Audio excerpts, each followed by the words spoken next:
Okay, first of all, happy Friday everyone.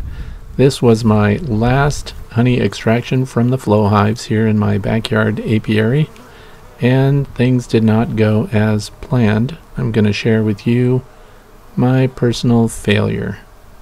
Certainly you've watched my past honey flow extractions here and seen how neat and tidy things are behind the hives, and the bees stay out of the way. The bees come and go in the front, and you're extracting in the back and just having a good old time drinking coffee, whatever, while you watch the honey come out. But things can go wrong.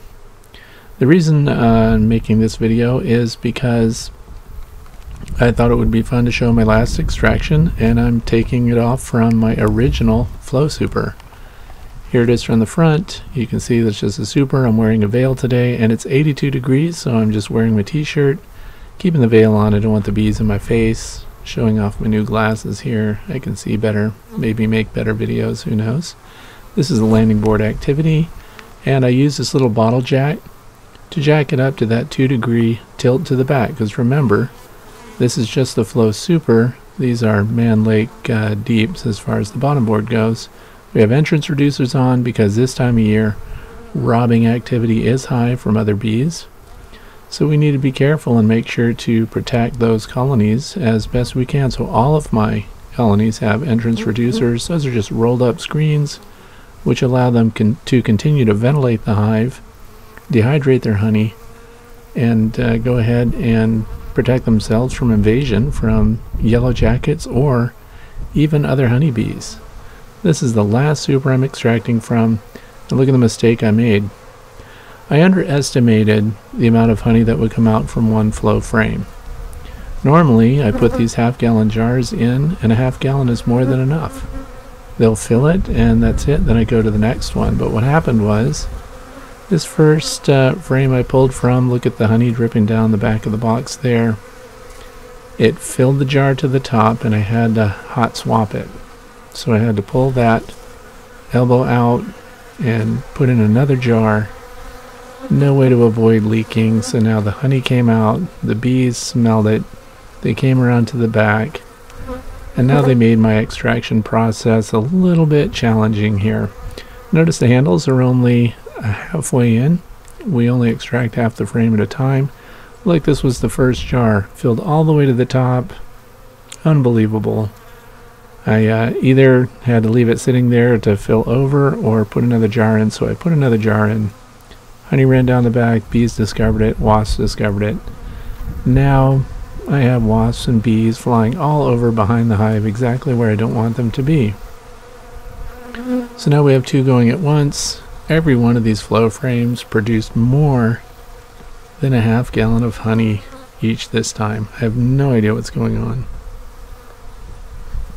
You can see these are wide-mouth mason jars, half-gallon in the foreground, red and gray, no difference other than the fact that they have different colors.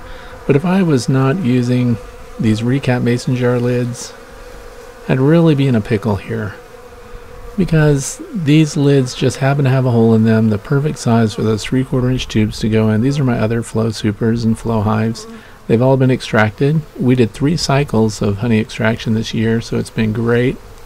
This hive we're looking at is a late swarm collection. Boy, they built up fast. It's full of honeycomb. We have a feeder box on the top of it. That's the only one being fed.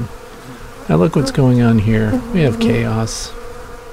I can't even pull the tube off to swap out and go to the next frame. It's touch and go here because the bees are all over everything because they've tasted honey. And we're right here in the apiary. We have 7 colonies in this location. The good news is they can't get in to the back of the flow hive. They also cannot get into the jar that the honey's draining into. But the pickle for me is that I have to swap jars and put new jars on so I can do the next frame. Look at the honey, it's fantastic. So you can see here we have 3 center frames that we're going to extract from. And as I mentioned before, this is the last extraction of the season. This is my last Flow Super that I'm pulling from. And this is the original Flow Super when I got into Flow Hives that I first extracted from in 2016. So it's still going great. Now after I use the elbow setups that I have here, I set them to the side and let the bees clean them up. Since the bees are already raiding behind here where I'm standing, they are more than happy to fill these tubes. And it is amazing how this little pack of wasps and honeybees will move right through the tubes and clean them up just like you took them to your kitchen. One of the problems this year is there is a huge number of yellow jackets all around. I don't know what's going on. They have not successfully raided or defeated any of my honeybee colonies, but throughout my property there are just yellow jackets everywhere. They're on the flowers, they were on the goldenrod, they're on the asters, and they are in direct competition with the honeybees. It's amazing. I don't know what's going on. If you do, we're in the northeastern United States in the Great Lakes region. If you know why we have a yellow jacket bloom, I'd be interested in knowing more about that. The reason I'm showing this angle of the half-gallon jar there is because it makes it look epic. Because I want you to know that the effort expended by honeybees to bring this honey in is an epic activity. They are doing an incredible amount of work, so don't you dare sell your honey cheap. Look how clear this honey is. This is one of the center frames, so it's clover honey. The outer frames, of course, are later in the season, so those are asters and goldenrod. Clover honey is like the lightest honey that we have coming out. And here we have the bee probably wishing its honey wasn't going away. Notice that there are two boxes. There's a deep brood chamber, and then there's this medium honey super. The honey super, right now next to the jar lid there, is wall-to-wall capped frames of honey. So they have enough to get them through winter. We're pulling off this flow super. After this extraction, we're going to leave it for a couple of days for the bees to clean it up a little bit. Then we're pulling off every flow super, and we're going to put them out for cleanup, and then we're going to store them for winter.